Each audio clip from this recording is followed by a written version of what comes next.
hindi naman pwedeng kuhanan ng video. So ayan, papakita ko na lang sa inyo yung finished product namin na Christmas tree dito sa bahay. Tuwang-tuwa talaga dahil napailaw na niya ang kanyang Christmas tree. Dahil magbabakasyon kami ng aking alaga, siya sa China, ako naman sa Pilipinas. So inilawan na namin yung bahay namin. Parang bonggang-bongga naman si among babae tsaka si among lalaki dito. Dalawa lang sila maghahanimon sa bahay namin kasi aalis kami ng alaga ko. 5 days niya doon, 16 days naman ako sa Pilipinas. So binungguhan na talaga namin yung Christmas tree dito. Hindi mag-enjoy sila, dinner date sila dito sa bahay. Yan, ang ganda talaga. Ganda-ganda. Kaya lang wala kaming Christmas tree sa bahay dahil hindi uso. So binubungkahan ko na lang po yung dekorasyon namin dito sa Hong Kong. Kasi ang bongga na talaga ng ginawa namin. 3 years na po ito na Christmas tree namin. Kinikip ko lang pagkatapos ng bagong taon, pagbalik ko ng Hong Kong, ayan, kinikip ko yan, binabalot ko talaga yan, tapos nilalagay ko sa ilalim ng kama ni amo.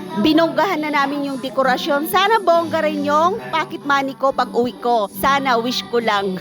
Magwi-wish ako dito sa star nilang nandito na makulay na nagtitinkle-tinkle. Ayan, ang ganda talaga. Wala kaming Christmas tree eh. Nung bata ko, mayroon akong Christmas tree kasi Katoliko ako. Ngayon, Iglesia ni Cristo na, wala na kaming Christmas tree. So, kung nagde-decorate yung alaga ko dito, kaming dalawa yung nagde-decorate kasi ayaw ni babae makipagsawsawan sa amin dito. So, nag-enjoy kami ng aking alaga eh.